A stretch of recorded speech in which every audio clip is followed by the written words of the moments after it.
Hi everyone, business ബസ്സിൻ്റെ പുതിയൊരു വീഡിയോയിലേക്ക് എല്ലാവർക്കും സ്വാഗതം. ഇന്നത്തെ വീഡിയോയിൽ പറയാനായിട്ട് പോകുന്നത് GSTയെ കുറിച്ചിട്ടാണ്. നേരത്തെ നമ്മൾ GST രജിസ്ട്രേഷൻ എങ്ങനെയാണ് എടുക്കുന്നത് എന്നുള്ളതിനെ കുറിച്ചിട്ടുള്ള ഒരു വീഡിയോ ചെയ്തിട്ടുണ്ടായിരുന്നു. അപ്പോൾ അതിനുശേഷം കുറച്ച് പേരെങ്കിലും GST എടുത്തവർ റിട്ടേൺസിനെ കുറിച്ചിട്ടുള്ള വീഡിയോ ചോദിച്ചിരുന്നു. അപ്പോൾ GST റിട്ടേൺസിനെ കുറിച്ചിട്ട് നമ്മളൊരു വീഡിയോ ഇതുവരെയും ചെയ്യാനതിന് പ്രധാനമായിട്ടും 2 റീസൺസ് ആണുള്ളത്. അതിലേറ്റവും പ്രധാനപ്പെട്ട റീസൺ എന്താണെന്ന് വെച്ചാൽ ഇത് ഏതൊരു സാധാരണക്കാരനും അവരുടെ അക്കൗണ്ടിൽ ലോഗിൻ ചെയ്തതിന് ശേഷം ചെയ്യാവുന്ന ഒന്നായിട്ട് ഞാൻ വിശ്വസിക്കുന്നില്ല എന്നുള്ളത് കൊണ്ട് തന്നെയാണ്. അതായത് GST റിട്ടേൺസ് ഫയൽ ചെയ്യുക എന്നുള്ളത് ടാക്സ് റിലേറ്റഡ് ആയിട്ടുള്ള ഒരുപാട് ടേംസ് അതിനകത്ത് വരും. അപ്പോൾ ഇതൊന്നും സാധാരണ ഒരാൾക്ക് പറഞ്ഞ് മനസ്സിലാക്കാവുന്നതിലും അപ്പുറമാണ്. മാത്രമല്ല, എന്തെങ്കിലും ഒരു ചെറിയ മിസ്റ്റേക്ക് നിങ്ങൾ വരുത്തുകയാണെന്നുണ്ടെങ്കിൽ അത് പിന്നെ റെക്ടിഫൈ ചെയ്തെടുക്കുക എന്നുള്ളതും നിങ്ങളെ സംബന്ധിച്ചിടത്തോളം ബുദ്ധിമുട്ട് പിടിച്ചൊരു കാര്യമായിരിക്കും. നമ്മൾ ഓൾറെഡി നമ്മുടെ ബിസിനസ് റൺ ചെയ്യാൻ ആവശ്യത്തിന് പ്രൊഡക്ട്സോ സർവീസസോ കൺസ്യൂം ചെയ്യുമ്പോൾ അതിനകത്ത് GST എമൗണ്ട് ചാർജ് ചെയ്തിട്ടുണ്ടെങ്കിൽ അത് നമ്മൾ പേ ചെയ്യേണ്ട GST എമൗണ്ടിൽ നിന്ന് ഡിഡക്റ്റ് ചെയ്തെടുക്കാവുന്നതാണ്. അപ്പോൾ ഒരു എക്സാമ്പിൾ പറയുകയാണെന്നുണ്ടെങ്കിൽ, സപ്പോസ് നിങ്ങൾക്ക് മന്ത്ലി ഒരു 50,000 രൂപ സെയിൽ ഉണ്ടായെന്ന് വിചാരിക്കാം. അതിനകത്ത് ഒരു 5% ടാക്സ് റേറ്റ് വെച്ചിട്ടാണെന്നുണ്ടെങ്കിൽ 2,500 രൂപയാണ് അതിനകത്ത് നിങ്ങൾ പേ ചെയ്യേണ്ട ടാക്സ് എമൗണ്ട് വരുന്നത്. അപ്പോൾ നിങ്ങൾ ആ ഒരു മാസം നിങ്ങളുടെ ബിസിനസ് റൺ ചെയ്യാൻ ആവശ്യത്തിനായിട്ട് പ്രൊഡക്റ്റ് പർച്ചേസ് ചെയ്യുമ്പോഴോ അല്ലെങ്കിൽ ഏതെങ്കിലും സർവീസസ് ഉപയോഗപ്പെടുത്തിയപ്പോഴോ GST പേ ചെയ്തിട്ടുണ്ടെന്നുണ്ടെങ്കിൽ അത് നിങ്ങൾക്ക് ഈ GST ഇപ്പോൾ നിങ്ങൾ റിട്ടേൺ ഫയൽ ചെയ്യുമ്പോൾ, അതായത് 2,500 രൂപ അടയ്ക്കുമ്പോൾ നിങ്ങൾ ഓൾറെഡി ഈ മന്തിൽ പർച്ചേസ് ചെയ്യാനും അല്ലെങ്കിൽ സർവീസസ് കൺസ്യൂം ചെയ്തപ്പോഴും അടച്ചിട്ടുള്ള ടാക്സിൽ നിന്ന് നമുക്ക് ഡിഡക്റ്റ് ചെയ്തിട്ട് ബാക്കി വരുന്ന തുക മാത്രം അടച്ചാൽ മതി. ഈ 2,500 രൂപ മൊത്തത്തിൽ അടയ്ക്കേണ്ട ആവശ്യം വരുന്നില്ല. അപ്പോൾ ഒരു മാസം നിങ്ങൾക്ക് സെയിൽസ് ഉണ്ടായി കഴിഞ്ഞാൽ ഇത് പ്രോപ്പറായിട്ട് നിങ്ങളുടെ ഇപ്പോൾ ecommerce പ്ലാറ്റ്ഫോംസിൻ്റെ കാര്യങ്ങൾ മാത്രം നോക്കുകയാണെന്നുണ്ടെങ്കിൽ ecommerce ഏതൊക്കെ പ്ലാറ്റ്ഫോംസ് നിങ്ങൾ ഉപയോഗിക്കുന്നു എന്ന് വെച്ചാൽ അതിലെല്ലാം ലോഗിൻ ചെയ്തിട്ട് അതിനനുസരിച്ചിട്ടുള്ള ടാക്സ് റിപ്പോർട്ട്സ് ഡൗൺലോഡ് ചെയ്തതിന് ശേഷം അതിൻ്റെ മുകളിൽ ഒരു കാൽക്കുലേഷൻ നടത്തിയിട്ടാണ് ഈ റിട്ടേൺസ് എല്ലാം എങ്ങനെയാണ് നിങ്ങൾ പ്രോപ്പറായിട്ട് എത്ര എമൗണ്ടാണ് അടയ്ക്കേണ്ടത് എന്നുള്ള കാൽക്കുലേഷൻസ് ഒക്കെ ചെയ്യുന്നത്. അപ്പോൾ ഇതെല്ലാം പ്രോപ്പറായിട്ട് ചെയ്തില്ല എന്നുണ്ടെങ്കിൽ ഭാവിയിൽ നിങ്ങൾക്ക് തീർച്ചയായിട്ടും പ്രശ്നങ്ങൾ വരാൻ ഉള്ള സാധ്യതകളുണ്ട്. അപ്പോൾ അത് മാക്സിമം അവോയ്ഡ് ചെയ്തുകൊണ്ട് നമ്മൾ മുന്നോട്ട് പോകാമെന്നുള്ളത് തന്നെയാണ് നമുക്ക് ചെയ്യാൻ പറ്റുന്ന ഏറ്റവും നല്ല കാര്യം. ഇനി രണ്ടാമത്തെ റീസൺ എന്താണെന്ന് വെച്ചാൽ, നമ്മൾ ഓരോരുത്തരും ചെയ്യുന്നത് ഓരോ തരത്തിലുള്ള ബിസിനസ്സുകളാണ്. അതിനൊക്കെ ടാക്സ് റേറ്റ് വ്യത്യാസം ഉണ്ടാവും. മാത്രമല്ല, ഇപ്പോൾ പ്രൊഡക്ട്സിൻ്റെ കാര്യം എടുക്കുകയാണെന്നുണ്ടെങ്കിൽ ചില മാസങ്ങളിലായിരിക്കും നമ്മൾ പർച്ചേസ് ചെയ്യുന്നത്, ചില മാസങ്ങളിൽ നമുക്ക് പർച്ചേസ് ഒന്നും ഉണ്ടാവില്ല. അപ്പോൾ ഏതെങ്കിലും ഒരു പെർട്ടിക്കുലർ വീഡിയോ നമ്മൾ സ്പെസിഫിക് ആയിട്ട് ചെയ്ത് കഴിഞ്ഞാൽ അത് കണ്ടുകൊണ്ട് നമ്മൾ വ്യൂവേഴ്സ് ഒരുപാട് പേര് മിസ്റ്റേക്സ് വരുത്താൻ ചാൻസ് ഉണ്ട്. അപ്പോൾ അതിനുള്ള ഒരു സ്കോപ്പ് ഉണ്ടാക്കാതിരിക്കുന്നത് തന്നെയാണല്ലോ നല്ലത്. അതുകൊണ്ടാണ് നമ്മൾ മാക്സിമം റിട്ടേൺസിൻ്റെ വീഡിയോ ചെയ്യാതെ ഇരുന്നത്. മാത്രമല്ല, GST റിട്ടേൺസ് ഫയൽ ചെയ്യുക എന്നുള്ളത് എൻ്റെ ഒരു ഫോക്കസ് ഏരിയ അല്ല. അതുകൊണ്ട് ഞാനും മിസ്റ്റേക്സ് വരുത്താൻ ചാൻസ് ഉള്ള ഒരു ഫീൽഡ് തന്നെയാണിത്. പിന്നെ ടാക്സ് റിലേറ്റഡ് ആയിട്ടുള്ള സബ്ജക്ട്സ് എൻ്റെ കോളേജിൽ ഞാൻ പഠിച്ചതുകൊണ്ടും മാത്രമല്ല, എനിക്ക് ടാക്സിലുള്ള കുറച്ച് ഇൻട്രസ്റ്റ് കാരണം GST റിലേറ്റഡ് ആയിട്ടുള്ള കാര്യങ്ങളൊക്കെ ഞാൻ ഓൺലൈനായിട്ട് പഠിക്കാനായിട്ട് ശ്രമിക്കാറുണ്ട്. അപ്പോൾ അതിൽ നിന്ന് ഞാൻ വായിച്ച് മനസ്സിലാക്കിയിട്ടുള്ളതും ഞാൻ ഇതുവരെ എക്സ്പീരിയൻസ് ചെയ്തിട്ടുള്ള കാര്യങ്ങളുമാണ് ഞാൻ പൊതുവെ വീഡിയോ ആയിട്ട് ചെയ്യാറുള്ളത്. അതുകൊണ്ട് തന്നെ GST റിട്ടേൺസ് ഫയൽ ചെയ്യുക എന്നുള്ളതിനെ സംബന്ധിച്ചിട്ടൊരു വീഡിയോ ചെയ്യാനായിട്ടുള്ള ഒരു കാലിബറുള്ള ഒരാളായിട്ട് ഞാൻ എന്നെ തന്നെ കാണുന്നില്ല. മാത്രമല്ല, ഒരു വീഡിയോയിൽ അങ്ങനെ പറഞ്ഞൊതുക്കാവുന്ന ഒന്നാണെന്ന് എനിക്ക് തോന്നുന്നില്ല. ഇതുകൂടാതെ ഓരോ സമയത്ത് പുതിയ പുതിയ അപ്ഡേറ്റ്സുകൾ GST റിലേറ്റഡ് ആയിട്ട് വന്നുകൊണ്ടേ ഇരിക്കുകയാണ്. അപ്പോൾ ഇതൊന്നും നമുക്ക് എന്താ പറയുക, കണ്ടില്ലെന്ന് വെക്കാൻ പറ്റാത്ത, അല്ലെങ്കിൽ നല്ല എന്തെങ്കിലും ഒരു മിസ്റ്റേക്ക് വന്നു കഴിഞ്ഞാൽ അതിന് നല്ല ഇമ്പാക്റ്റ് ഉണ്ടാവുന്ന തരത്തിലുള്ള സംഭവങ്ങളാണ്. അപ്പോൾ പിന്നെ നമ്മൾ മാക്സിമം അത് അവോയ്ഡ് ചെയ്യാനും അതിന് ഉത്തരവാദിത്തപ്പെട്ടവരെ ഏൽപ്പിക്കുന്നതുമാണ് ഏറ്റവും സേഫായിട്ടുള്ള കാര്യം. അപ്പോൾ GST പ്രാക്ടീഷണേഴ്സിനെ സമീപിക്കുക എന്നുള്ളത് തന്നെയാണ് നിങ്ങളുടെ GST റിലേറ്റഡ് ആയിട്ടുള്ള കാര്യങ്ങൾ ഡീൽ ചെയ്യാനായിട്ടുള്ള ഏറ്റവും ബെസ്റ്റ് മാർഗം. ഇനി നിങ്ങൾക്ക് ഒരു മാസത്തിൽ യാതൊരുവിധ സെയിൽസും ഉണ്ടായില്ല എന്നാണെന്നുണ്ടെങ്കിൽ നമുക്ക് GSTR ഫയൽ ചെയ്യാനായിട്ട്, അതായത് GST റിട്ടേൺസ് ഫയൽ ചെയ്യാനായിട്ട് SMS ഓപ്ഷൻ ഉപയോഗിക്കാവുന്നതാണ്. അപ്പോൾ ഇതിനെയാണ് നമ്മൾ നിൽ റിട്ടേൺസ് ഫയൽ ചെയ്യുക എന്ന് പറയുന്നത്. ഇത് നമുക്ക് SMS വഴി വേണമെന്നുണ്ടെങ്കിൽ അങ്ങനെ ഫയൽ ചെയ്യാം. അല്ലാന്നുണ്ടെങ്കിൽ നമ്മുടെ പോർട്ടലിൽ ലോഗിൻ ചെയ്ത് കഴിഞ്ഞിട്ട് സാധാരണ ചെയ്യുന്ന പോലെ തന്നെ ഓൺലൈൻ മെത്തേഡ് ഉപയോഗിച്ചിട്ട് ചെയ്യാം. ഓഫ്ലൈനായിട്ട് വേറെ മെത്തേഡ് കൂടിയുണ്ട്.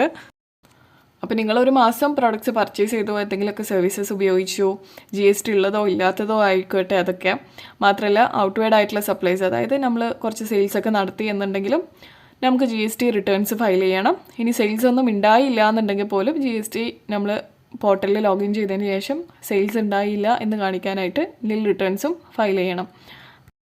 അപ്പോൾ ഒരു മാസം സെയിൽസ് ഒന്നും ഉണ്ടായില്ല അതുകൊണ്ട് ടാക്സ് ഒന്നും അടക്കാനില്ലല്ലോ എന്ന് വിചാരിച്ചിട്ട് ഒന്നും GST റിട്ടേൺസ് ഫയൽ ചെയ്യാതിരിക്കരുത്. കാരണം GST റിട്ടേൺസ് ഫയൽ ചെയ്യാതിരിക്കുകയാണെന്നുണ്ടെങ്കിൽ അത് നിങ്ങൾക്ക് സെയിൽസ് ഉണ്ടായിട്ടായിക്കോട്ടെ ഇല്ലാതെ ആയിക്കോട്ടെ റിട്ടേൺസ് നിങ്ങൾ പ്രോപ്പർ ടൈമിൽ ഫയൽ ചെയ്തില്ല എന്നുണ്ടെങ്കിൽ ലേറ്റ് ഫീസും അതിൻ്റെ പെനാൽറ്റിയും എല്ലാം പേ ചെയ്യേണ്ടതായിട്ട് വരും. അപ്പോൾ കറക്റ്റ് ടൈമിൽ റിട്ടേൺസ് ഫയൽ ചെയ്യാനായിട്ടുള്ള കാര്യം നിങ്ങൾ ഒരിക്കലും മറന്നു പോകരുത്. അപ്പോൾ ഇന്നത്തെ വീഡിയോയിൽ പറയാനായിട്ട് പോകുന്നത് എങ്ങനെയാണ് നിൽ റിട്ടേൺസ് ഫയൽ ചെയ്യുക SMS ഓപ്ഷൻ ഉപയോഗിച്ചുകൊണ്ട് എന്നുള്ളതാണല്ലോ. അപ്പോൾ നമുക്ക് നിൽ റിട്ടേൺസ് ഫയൽ ചെയ്യാനായിട്ടുള്ള ഫസ്റ്റ് കാര്യം എന്ന് പറയുന്നത് GSTR1 ഫയൽ ചെയ്യുക എന്നുള്ളതാണ്. അപ്പോൾ എന്താണ് GSTR1 എന്നുള്ളത് നമുക്ക് നോക്കാം.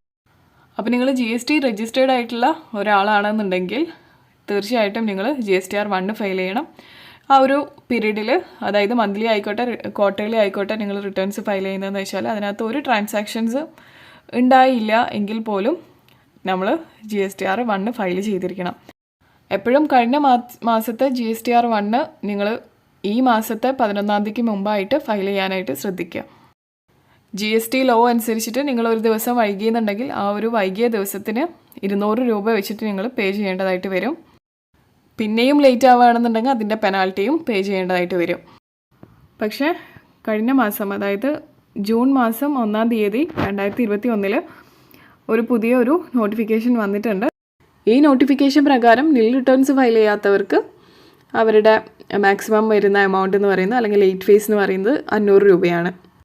അപ്പോൾ ഇങ്ങനെ നിങ്ങൾ ലേറ്റായിട്ട് ഫയൽ ചെയ്യുകയാണെന്നുണ്ടെങ്കിൽ ഒരു സെയിൽസും ജനറേറ്റ് ചെയ്യാത്ത ഒരു പീരീഡിൻ്റെ മുകളിൽ പോലും നമുക്ക് പെനാൽറ്റി ഇത്രയും വലിയൊരു എമൗണ്ട് അടക്കേണ്ടതായിട്ട് വരികയാണ്. അപ്പോൾ അങ്ങനെയുള്ള സിറ്റുവേഷൻസ് നിങ്ങൾ മാക്സിമം അവോയ്ഡ് ചെയ്യുക. കറക്റ്റ് ടൈമിൽ റിട്ടേൺസ് ഫയൽ ചെയ്യാനായിട്ട് ശ്രദ്ധിക്കുക. നമ്മളൊരു മാസം അല്ലെങ്കിൽ ആ ഒരു ക്വാർട്ടർ പീരീഡിൽ നടത്തിയിട്ടുള്ള എല്ലാ സെയിൽസിൻ്റെയും ഡീറ്റെയിൽസ് അടങ്ങുന്ന ഒരു പേജാണ് GSTR1 എന്ന് പറയുന്നത്. അപ്പോൾ നമ്മൾ സെയിൽസ് ഒന്നും നടത്തിയില്ല എന്നുണ്ടെങ്കിൽ തീർച്ചയായിട്ടും നമുക്കിതിനകത്ത് യാതൊരുവിധ കണ്ടൻറ്റും ആഡ് ചെയ്യാനായിട്ടില്ലല്ലോ. അപ്പോഴാണ് നമ്മൾ GSTR1 നിൽ റിട്ടേൺ ഫയൽ ചെയ്യുന്നത്. അപ്പോൾ നമുക്ക് എങ്ങനെയാണ് GSTR1 SMS വഴി നിൽ റിട്ടേൺ ഫയൽ ചെയ്യുന്നതെന്നുള്ളത് നോക്കാം. ഇതിനായിട്ട് നിങ്ങളുടെ മൊബൈലിൽ നിങ്ങൾ SMS ഓപ്ഷൻ എടുക്കുക. അതിനുശേഷം SMS ടൈപ്പ് ചെയ്യുക നിൽ സ്പേസ് R1 സ്പേസ് ഇനി നിങ്ങളുടെ GST നമ്പറാണ് അടിക്കേണ്ടത്. അപ്പോൾ GST നമ്പർ നിങ്ങൾ കോപ്പി ചെയ്ത് വയ്ക്കുക. അതിനുശേഷം ഇവിടെ പേസ്റ്റ് ചെയ്ത് കൊടുക്കുക. ശേഷം ഇപ്പോൾ കഴിഞ്ഞ മാസത്തിൻ്റെ GST റിട്ടേൺ ആണ് നിങ്ങൾക്ക് ഫയൽ ചെയ്യേണ്ടതെന്നുണ്ടെങ്കിൽ 06/2021 എന്നുള്ള രീതിയിൽ അതായത് ജൂൺ 2021 YY എന്നുള്ള ഫോമാറ്റിലാണ് നമ്മളിത് ടൈപ്പ് ചെയ്ത് കൊടുക്കുന്നത്. ഇനി ക്വാർട്ടർലി ആണെന്നുണ്ടെങ്കിൽ ആ ക്വാർട്ടർ എൻഡ് ചെയ്യുന്ന മാസം വെച്ചിട്ട് നമുക്ക് ടൈപ്പ് ചെയ്ത് കൊടുക്കാം. അതിനുശേഷം ഇത് 14409 എന്നുള്ള നമ്പറിലേക്ക് ഇത് അയക്കണം. ഇനി നമുക്കിത് സെൻഡ് ചെയ്യാം. സെൻഡ് ചെയ്ത് കഴിഞ്ഞാൽ GSTയിൽ നിന്ന് നമുക്കൊരു 6 ഡിജിറ്റുള്ള വെരിഫിക്കേഷൻ കോഡ് SMS ആയിട്ട് ഇതേ നമ്പറിലേക്ക് ലഭിക്കുന്നതാണ്. അപ്പോൾ പ്രത്യേകം ശ്രദ്ധിക്കുക, GST നിങ്ങൾ ഏത് നമ്പറിലാണോ രജിസ്റ്റർ ചെയ്തതെന്ന് വെച്ചാൽ ആ നമ്പർ വഴിയേ നിങ്ങൾക്കിത് ചെയ്യാനായിട്ട് പറ്റുള്ളൂ. അപ്പോൾ ഇവിടെ നിങ്ങൾക്ക് കാണാം നമ്മളൊരു കോഡ് റിസീവ് ചെയ്തിട്ടുണ്ട്. ഇനി ഇത് വെച്ചിട്ട് നമുക്ക് ഒരു SMS കൂടി അയക്കേണ്ടതായിട്ടുണ്ട്. അപ്പോൾ നിങ്ങൾ മെൻഷൻ ചെയ്തിട്ടുള്ള പീരീഡിലെ നിൽ റിട്ടേൺ ഫയൽ ചെയ്യാനായിട്ട് ഈ കോഡ് നിങ്ങൾ കോപ്പി ചെയ്യാം. അതിനുശേഷം പുതിയൊരു SMS ക്രിയേറ്റ് ചെയ്യാം. ഇതിന് നിങ്ങൾ നേരത്തെ അയച്ച അതേ നമ്പറിലേക്ക് 14409 എന്ന നമ്പറിലേക്കാണ് അയക്കേണ്ടത്. നിങ്ങൾ അയക്കേണ്ട ഫോർമാറ്റ് എന്താണെന്ന് വെച്ചാൽ CNF സ്പേസ് R1 സ്പേസ് ഇപ്പോൾ നേരത്തെ ലഭിച്ചിട്ടുള്ള 6 ഡിജിറ്റ് കോഡുമാണ്. അപ്പോൾ ഈ കോഡ് 30 മിനിറ്റിലേക്ക് മാത്രമേ വാലിഡിറ്റി ഉള്ളൂ. നമ്മൾ ഈ ഒരു കോഡും കൂടി ടൈപ്പ് ചെയ്ത് കൊടുത്തിട്ട് സെൻഡ് ഓപ്ഷൻ അടിക്കുകയാണെന്നുണ്ടെങ്കിൽ നമുക്ക് ഈ ഒരു പീരീഡിലെ GSTR1 നിൽ റിട്ടേൺ ഫയൽ ചെയ്തിട്ടുണ്ട് എന്ന് പറഞ്ഞിട്ട് SMS ലഭിക്കുന്നതാണ്. അപ്പോൾ നിങ്ങൾക്ക് കാണാം ഇവിടെ GSTR1 ഫയൽ ചെയ്തിട്ടുണ്ട് എന്ന് പറഞ്ഞിട്ടുള്ള SMS ലഭിച്ചിട്ടുണ്ട്. അപ്പോൾ ഇങ്ങനെയാണ് നമ്മൾ GSTR1 നിൽ റിട്ടേൺ SMS വഴി ഫയൽ ചെയ്യുന്നത്. പക്ഷേ GSTR1 ഫയൽ ചെയ്തതുകൊണ്ട് മാത്രം കാര്യമില്ല, GSTR3B കൂടി നിങ്ങൾ ഫയൽ ചെയ്യേണ്ടതായിട്ടുണ്ട്. അപ്പോൾ എന്താണ് GSTR3B എന്നുള്ളത് നോക്കാം. നമ്മൾ നേരത്തെ ഡിസ്കസ് ചെയ്ത പോലെ GSTR1 എന്ന് പറയുന്നത് നിങ്ങളുടെ ഒരു പീരീഡിലെ, അതായത് മന്ത്ലി ഓർ ക്വാർട്ടർലി ഒരു പീരീഡിൻ്റെ ഔട്ട്വേർഡ് സപ്ലൈസ് അല്ലെങ്കിൽ നിങ്ങളുടെ ടേൺ ഓവറിനെ, സെയിൽസിനെ മാത്രം കൺസിഡർ ചെയ്യുന്ന ഒരു സംഭവമായിരുന്നു. പക്ഷേ GSTR3Bയിൽ നിങ്ങളുടെ സെയിൽസ് മാത്രമല്ല, നിങ്ങളുടെ ഇൻവേർഡ് സപ്ലൈസ്, അതായത് പർച്ചേസസും ബാക്കി എക്സ്പെൻസസിനും എല്ലാം കൺസിഡർ ചെയ്യുന്ന ഒരു കാര്യമാണ്. ഇത് നിങ്ങൾ മന്ത്ലി ബേസിസിൽ ഫയൽ ചെയ്തിരിക്കണം. അപ്പോൾ കഴിഞ്ഞ മാസത്തിൽ, അതായത് ജൂൺ മാസത്തിലെ GSTR3B നിങ്ങൾ ഈ മാസം 20-ാം തീയതിക്ക് മുമ്പായിട്ട് ഫയൽ ചെയ്തിരിക്കണം.